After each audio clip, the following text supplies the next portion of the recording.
Hello there, friends. Today we're going to be solving problem 1A from chapter 1. Problem 1A. Chapter 1, section 3, And the problem goes as follows. Given that A is a subset of S, B is a subset of S, we're being asked to prove the following. That A being a subset of B, if and only if A union B is equal to B. So the proof is a biconditional proof.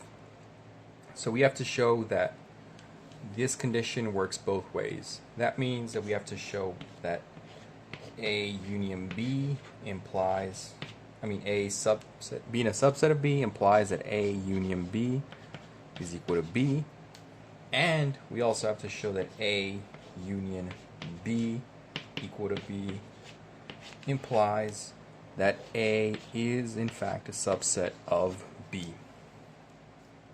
So let's get started.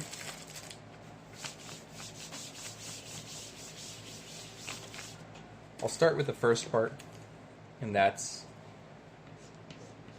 A union B, A intersect B, A is a subset of B implies that A union B is equal to B. So, by definition, this part right here implies that if X is some element of A, for all X elements of A, there exists the same element in B. So then we start with this definition. And so, definition of union, so A union B, by definition, is that some element Y in this union is either in A, or we'll say Y is an element in B. But, as we've stated here, any element in A, for all elements in A, there's always some corresponding element in B. So, we can substitute this here and write it instead as Y is an element of B, or Y is an element of B, which seems sort of, it's straightforward that this is clearly equal to B. So, we've shown now that which is equal to A union B. So we've shown the first part. I'll go through it again really quick.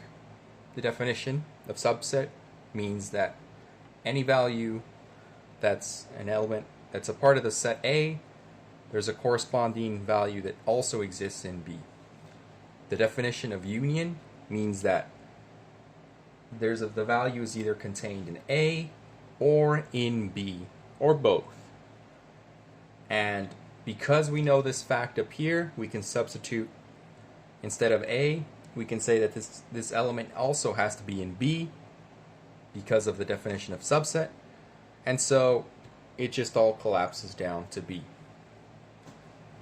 Now, so that's the first part of the biconditional.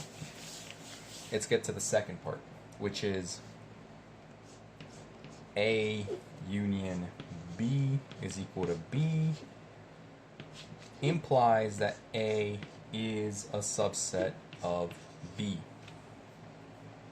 And so again, by the definition of union, we're going to say that X is an element of A, or X is an element of B. And in this case, it's actually equal to B. And so the only way this can be true is either A is empty, in which case,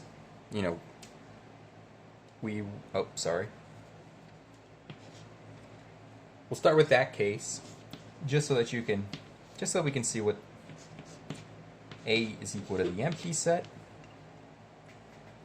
And so this one is sort of trivial in this case, because if A is the empty set, then A, by definition, is a subset of B.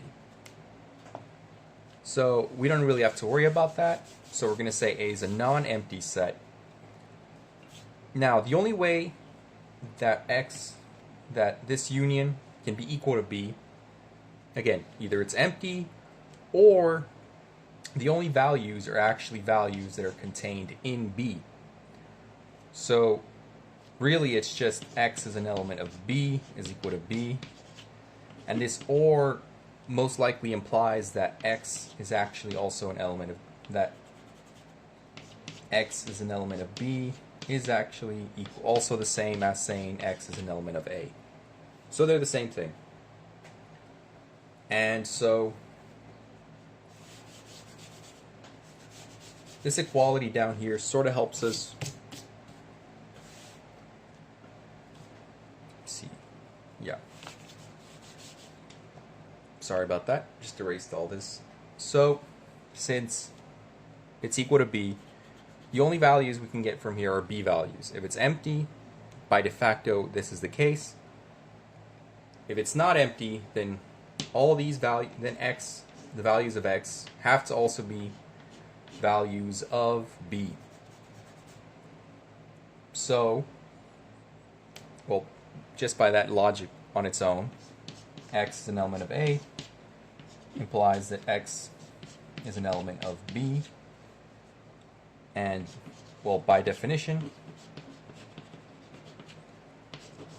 A is a subset of B. Because this is exactly what that definition is, which is that for every element of A, there's a corresponding element in B that's the same. So, if you have any questions, comments, or something that needs to be clarified, feel free to let me know in the comments section. If there's any other problem you'd like me to solve, say from a different textbook, homework, exam, etc., feel free to let me know in the comments section. Thank you for watching, and I hope you have a nice day.